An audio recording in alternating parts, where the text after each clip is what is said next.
जितने भी बिगिनर हैं, आज ये बात ध्यान ले, ये बहुत ही बड़ा मंत्र दे रहा हूं उनको, बहुत बड़ा मंत्र दे रहा हूं। जितने भी हमारे बिगिनर्स हैं, एनसीईआरटी पढ़ना चाहते हैं सर, वो पहले में क्या लक्ष्मीकांत पढ़ना चाहिए क्या सर? क्यों पढ़ना चाहते हो? अपने आप से क्वेश्चन पूछो, ये किताबें तुम क्यों पढ़ना चाहते हो? अगर जिस दिन ये क्यों जान जाओगे उस दिन तुम्हारी तैयारी सही तरीके। कहते हैं ना कि पहला कदम अगर गलत बन जाता है तो आप मंजिल तक कभी नहीं पहुंच पाते, बहुत दूर चले जाते हो। तो पहला स्टेप आपका गलत नहीं होना चाहिए, इसके लिए मैं यहाँ पर इतनी मेहनत कर रहा हूँ, इतना प्रयास कर रहा हूँ ताकि आप जो है वो आगे सफल इस पे होते जाओ। तुम इसके साथ, इस कॉन्सेप्ट के साथ स्टिक हो गए ना बेटा, उस दिन यूपीएससी तुम्हें लगेगा ये दुनिया का सबसे खूबसूरत इंसान। आपको क्रिकेट टीम के बारे में पता, आपको ये पता है लियोनेल मेसी जो है वो बात। एक बार मैंने किसी को यहाँ पकड़ के पूछा कि भाई राष्ट्रपति, उन्होंने कहा एपीजे अब्दुल कलाम साहब राष्ट्रपति हैं। मतलब स्वर्गीय एपीजे अब्दुल कलाम साहब अभी भी उनकी नजर में राष्ट्रपति। आप सोचिए, ऐसे लोगों से हम राष्ट्रीय कर्तव्यों के बारे में, जो हमारे मूलभूत कर्तव्य हैं, उनके पालन के बारे में हम कैसे बात करें? जब इस नजरिए, ये एटीट्यूड आप चेंज करोगे पढ़ने का, उसी दिन सब कुछ चेंज हो जाएगा, उसी दिन सब कुछ चेंज हो जाएगा। और इस नजरिए से आपको पढ़ाई करनी। पहले ये समझना जरूरी है कि यूपीएससी की बेसिक रिक्वायरमेंट क्या है। राइट, बेसिक रिक्वायरमेंट क्या है? फॉर एग्जाम्पल, क्या मुझे अपने सब्जेक्ट्स, जो भी मुझे सब्जेक्ट्स चुनने हैं, मुझे जो मेरा जीएस है, क्या मुझे उसके बारे में एक वृहद सेगमेंट है? अब जरा ध्यान से देखो, बेसिक रिक्वायरमेंट कहता है एज अ कंट्री इंडिया को आप समझने की कोशिश करो। और जब मैं इंडिया की बात करता हूं, भारत की बात करता हूं, तो मैंने पहले भी कहा था कि भारत एक ऐतिहासिक यूनिट है, एक हिस्टोरिकल यूनिट है। तो आप इस नजरिए से देखना, ये मत सोचो अरे सर वो जीएस पढ़ना है, बच्चे आते बोले सर जीएस कब तक पूरा करा देंगे। मामला ही तुम्हारा गलत चल रहा है, तुमने अपने बेस को कभी बनाया ही नहीं, क्योंकि तुम बदलाव की स्थिति में हो ही नहीं। वो हमें समझ में आ जाता है कि ये स्टूडेंट जो है वो बेसिक्स भी नहीं जानता कि यूपीएससी का बेसिक्स क्या है। इंडिया एक हिस्टोरिकल यूनिट है, इंडिया एक ज्योग्राफिकल यूनिट है, एक भौगोलिक जो है तंत्र है, एक इकोनॉमिक यूनिट है, एक सोशल यूनिट है, एक जिसे हम लोग कहते हैं एक पॉलिटिकल यूनिट है।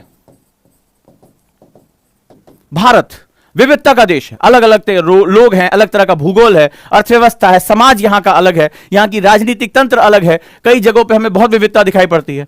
तो जब आप शुरुआत करो तो आपके दिमाग में सिर्फ एक चीज, जितने भी बिगिनर हैं, आज ये बात ध्यान ले, ये बहुत ही बड़ा मंत्र दे रहा हूं उनको, बहुत बड़ा मंत्र दे रहा हूं। जितने भी हमारे बिगिनर्स हैं वो ये समझे कि इंडिया के बारे में उनकी समझ होनी चाहिए।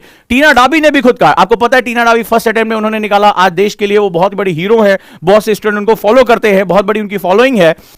क्यों फॉलोइंग है? उनसे जब उनका एक इंटरव्यू है, उन्होंने कहा भारत को जानो। जब भी आप एक बिगिनर के रूप में आए तो आप ये कहते हैं सर फर्स्ट में एनसीईआरटी पूरा कर लें। मेरा क्वेश्चन होता है क्यों एनसीईआरटी पढ़ना चाहते हो सर? वो पहले में क्या लक्ष्मीकांत पढ़ना चाहिए क्या सर? क्यों पढ़ना चाहते हो? अपने आप से क्वेश्चन पूछो, ये किताबें तुम क्यों पढ़ना चाहते हो? अगर जिस दिन ये क्यों जान जाओगे उस दिन तुम्हारी तैयारी सही तरीके से होगी। देखो, पढ़ने को तुम कुछ भी पढ़ो, तुम्हें कोई रोक टोक नहीं है, जो भी तुम्हें इंटरनेट से जानकारी मिल रही है वो सब कुछ पढ़ो, गूगल बाबा से जो पूछ पाओ वो पूछ लो।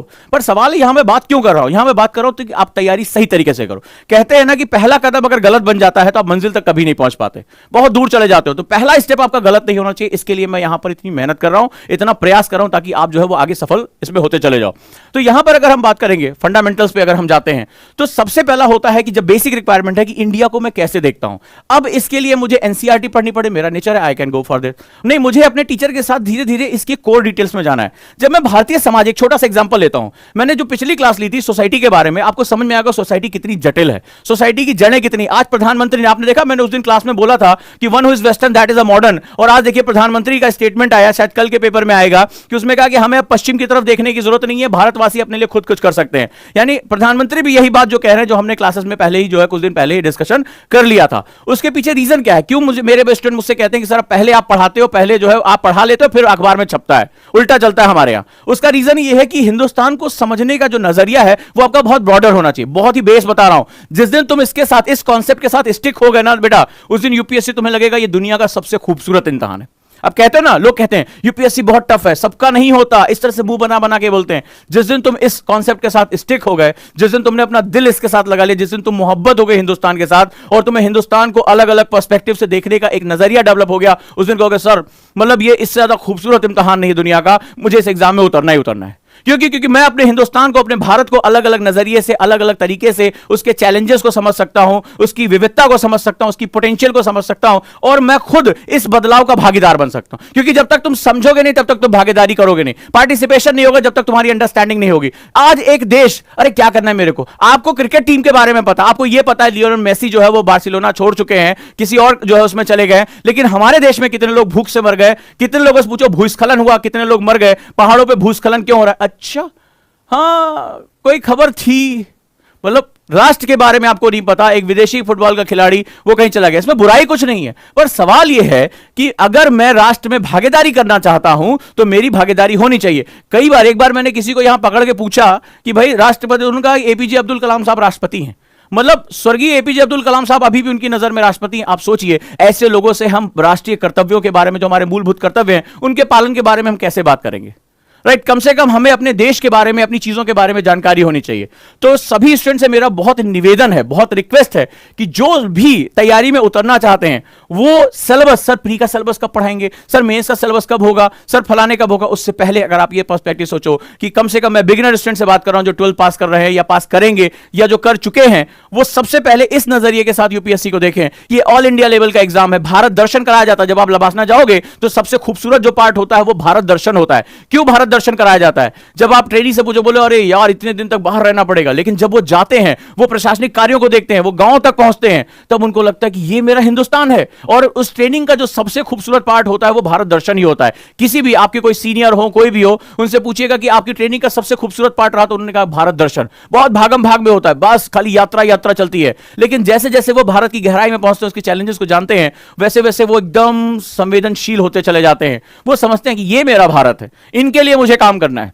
और उस ट्रेनिंग में भारत दर्शन इसीलिए कराया जाता है, बहुत महत्वपूर्ण तरीके से। और आप अगर पहले से ही प्रिपेयर रहोगे कि मैं अपने हिंदुस्तान को किस नजरिए से देखता हूं, मेरा हिंदुस्तान एक ऐतिहासिक यूनिट है, तो चलो मैं इसके इतिहास का अध्ययन करता हूं। लेकिन इतिहास के अध्ययन से मुझे वर्तमान को देखना है। याद रखिएगा, इतिहास का अध्ययन क्यों कराया जा रहा था? ताकि मैं आज वर्तमान में होने वाली समस्याओं का समाधान लेकर आ सकूं। जब इस नजरिए, ये एटीट्यूड आप चेंज करोगे पढ़ने का, उसी दिन सब कुछ चेंज हो जाएगा आपका, उसी दिन सब कुछ चेंज हो जाएगा। और इस नजरिए से आपको पढ़ाई करनी है। भारत, अरे सर भारत की नदियां का पढ़ाएंगे, सर भारत के पहाड़ का पढ़ाएंगे। भारत को एक ज्योग्राफिकल यूनिट के रूप में देखना शुरू करो और वहां पर आप यहां तय करो कि मुझे एनसीईआरटी के साथ जाना है, मुझे किसी टीचर के साथ जाना है, मुझे अपने बेसिक फंडामेंटल को पूरा करना है, मुझे समाज की विविधता, इसके चैलेंजेस को समझने के लिए बहुत गहराई में उतरना पड़ेगा। तो यहां पर आपको अपने साथ को तैयार करने में बहुत मदद मिल जाएगी। तो अब इसके साथ साथ जो है सेगमेंट्स, आप जब आप चलते हो तो इस तरीके से आपकी तैयारी की शुरुआत हो जाती है। अब आपने क्षमता के हिसाब से कि मुझे एनसीईआरटी को समझना है, एनसीईआरटी के साथ जा सकते हो। मुझे मेरा कोई प्रोफेसर बहुत अच्छा है जो मुझे मदद कर सकता है, आप उनके साथ जा सकते हो। लेकिन मदद लेनी क्या है? मदद लेनी क्या है? जब क्लास में आते हैं तो मुझे अपने टीचर से बात क्या करनी है, इसका माइंडसेट आप प्रिपेयर कर लेते हो तो इससे अच्छी, इससे खूबसूरत कोई भी बात नहीं हो सकती है। राइट है दोस्तों? मेडिटेशन से लेकर डेली टारगेट तक, डेली क्वेश्चन से लेकर आंसर राइटिंग तक, रिवीजन तक, सब कुछ लेकर आ रहा हूं मैं, आपका गाइड हो जाऊं सुपर मेंटरशिप में। एक ऐसी चीज जो 1 to 1 आपको लेकर चलेगी यूपीएससी की तरफ।